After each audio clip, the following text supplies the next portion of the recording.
Learning how to systematically test your meta ads is one of the most crucial skills that you need to develop if you want to profitably advertise on Meta. In today's video, I'm going to show you 4 key testing principles that I use to make sure that I'm learning from every single campaign that I launch. These principles apply to all of your favorite campaign types like CBOs, ABOs, and even advantage shopping campaigns. I'm also going to show some real live examples where I'm putting these principles to use. So enough intros, let's get into it. Principle number 1, only change one variable at a time. Let me give you an example. Let's say you have a campaign that's doing okay, right? You launch a new campaign and you change the ad creative, you change the copy, and you also change the audience. The new campaign does amazing. What made the difference? When you change multiple variables at a time, it's really hard to tell. Therefore, it's hard to replicate. Now, let's say you launch a new campaign and the only thing that you change is the creative. Everything else stays the same. Well, now you can be confident that the ad creative is what made the difference. Therefore, you can start making variations on that creative or scaling that creative up. But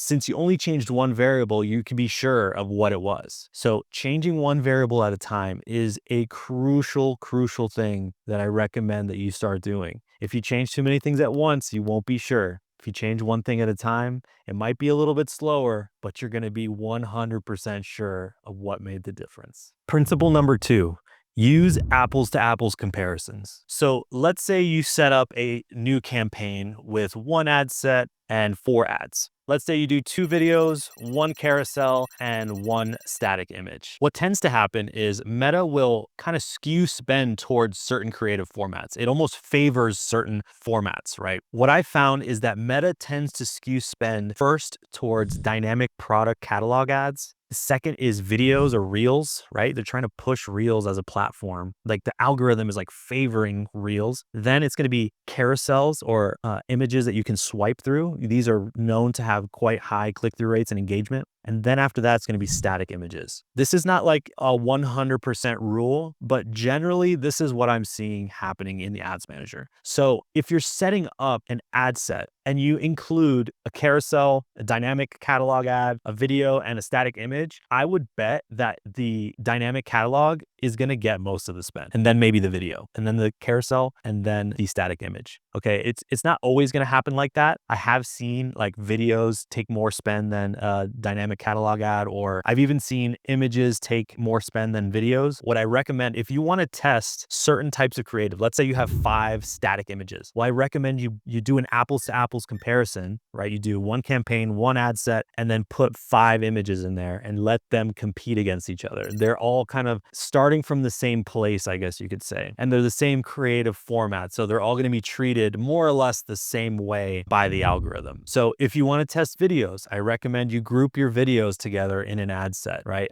I try not to mix videos, images, carousels, and all this stuff together in one ad set. I try to break them up separately by campaign or by ad set so that they're a true apples to apples comparison. So to summarize, I recommend that you group different creative formats together. So if you're testing images, only test images. If you're testing videos, only test videos. If you're testing dynamic catalog ads, only test that.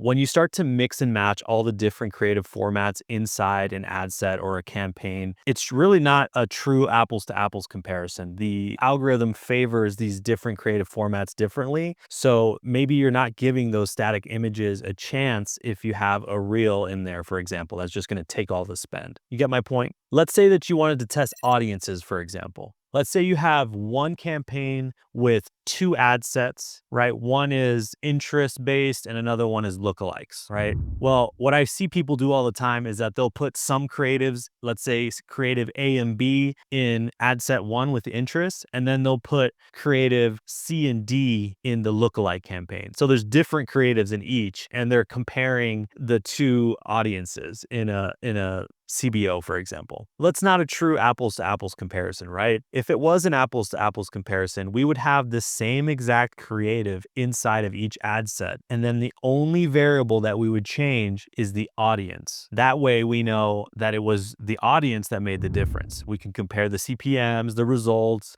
the ROAS, the cost per action, everything like that. We can assess those things knowing that the only variable we changed was the audience. And we can be confident that the audience is what makes the difference. Principle number 3, use constants or controls. Let's say, for example, that Advantage shopping campaigns just always work for you. If that's the case, then I would use Advantage shopping campaigns as my constant or my control and test various ad creatives against your Advantage shopping campaign setup. Now, let's say that you have one ad creative that just always works. Well, that can be your constant or your control, and you can use that to test various audiences to see if you can find pockets of cheaper traffic or higher value traffic. So I recommend that you use controls or constants to find the other variable, right? If you're changing both variables at the same time, it can be very difficult to tell what's working and what's not working. Principle number 4, stand by your tests. But what do I mean by that? So if you decide to test something, it's crucial that you give it enough time for you to truly know whether it's going to work or not. I see too many people that test something and then they see bad results within the first few hours or maybe the first day, and then they panic and they just turn it off. Well, that doesn't do you any good, right? That money is truly wasted. What do I mean? So let's say that you launch a brand new campaign and in the first 6 hours, you notice that it's doing just terribly and you turn it off. Well, to me, I think that's a huge mistake. Why? Because number one, you didn't give it enough time to potentially work, right? These ad campaigns can take 2 to 3 days to really ramp up sometimes. And then 2, you really didn't learn whether that thing worked or not. So you can't be confident that it worked or it didn't. It's just like you turned it off too soon and whatever amount of money you spent, it's just gone. You didn't learn anything and you wasted money. Now let's say that you stand by your test, right? You give it 2 or 3 days and it doesn't work. Did you really lose money? Because you learned that the thing that you were testing doesn't work. So that's, for me, that's worth paying whatever amount of money you spent, right? Maybe a couple $100. It's worth it because now you're not going to keep going down that path. You're going to try something new. So with this strategy, it's either you win or you learn. I love this mantra. I mean, we hear it all the time in jiu-jitsu. It's either you win or you learn, right? So you do the test, you stand by it, maybe it potentially works and it crushes it. And then now you have a new profitable campaign. Or it doesn't work and you learn what didn't work and now you know to go down a different path. So you either win or you learn when you stand by your tests. Try not to panic, be disciplined, and let your tests play out for long enough so you can be sure one way or the other. All right, you guys, I want to show you in a real live ad account how I'm putting some of these testing principles into practice, okay? So in this ad account here, with this campaign that I have checked, I'm doing some creative testing, okay? This is a digital product and the break even is 1x, okay? So in this case, I did a very basic setup. I did one campaign, one ad set, and 4 ads, as you can see here, okay? In this case, the audience that I chose, I'm using as my control. It is an audience that has worked for us historically. It just works all the time. So I know that I can use that as my control to test various creatives against it, okay? And now you can see here that I have 4 different creatives, okay? But they are all static image ads. So again, I'm doing apples to apples comparisons. I'm not throwing in a bunch of different creative formats here, just doing static images. And then last, I'm using the one variable rule. I'm only changing one variable at a time here. The only variable that I'm changing is the image in the ad, okay? The primary text, the headline, the description, the landing page URL, the call to action, those are all identical in these ads. They're exactly the same. The only thing that I'm changing is the image. And what you can see here is this ad campaign basically went as good as it could have gone, right? So Meta started diverting all the spend towards this top ad here, and it was giving us great results. 2.27x return on ad spend. with a 1x break even at around $350 a day. I mean, you can't really ask for much better than that, right? Now, you can see that the other 3 ads, they really didn't get a lot of spend. And this second ad got only a little bit of spend and got 4 sales at a 4.3x ROAS. So just because these 3 ads didn't get spend does not mean that they're bad ads. If I were to duplicate this campaign and exclude this top performer, there's a decent chance that these 3 ads are going to work as well. So just wanted to share this setup with you guys. It's really basic, I know, but sometimes, keeping it simple can yield some amazing results. I want to show you another example where I'm putting these testing principles into play, but in this case, things aren't going exactly as good as the first example that I showed you. Check this out.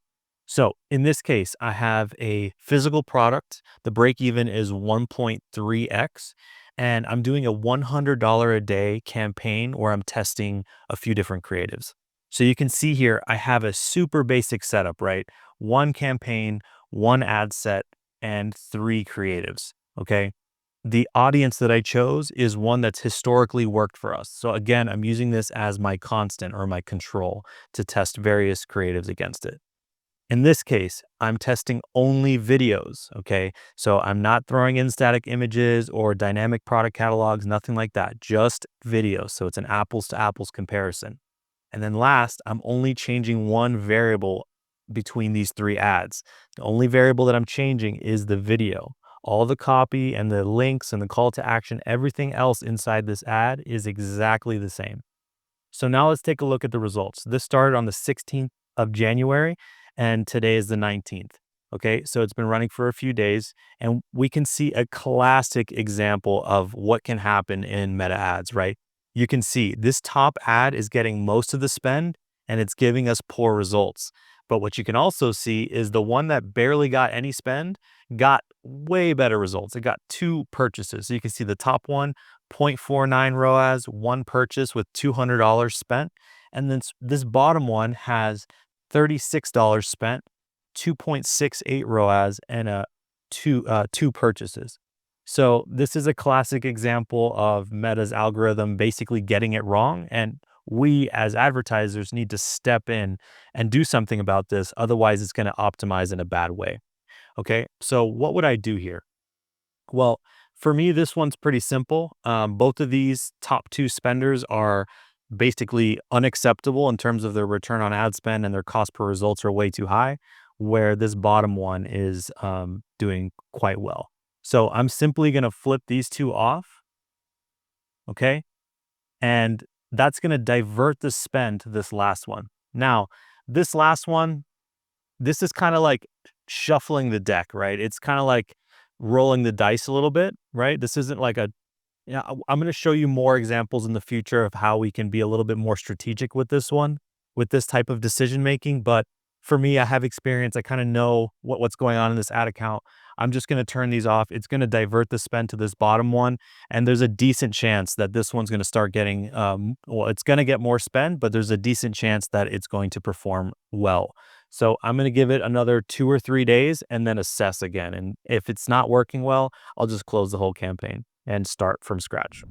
So that's it. Thank you. All right, you guys, that's all for this video. If you stay organized in your ads manager and you start applying these 4 principles, I guarantee you're going to start generating way more insights from your data than if you're just randomly throwing tests out there. If you found value in this video, I'd really appreciate it if you can give it a thumbs up, follow my channel, and stay tuned for the latest because I'm just dropping value.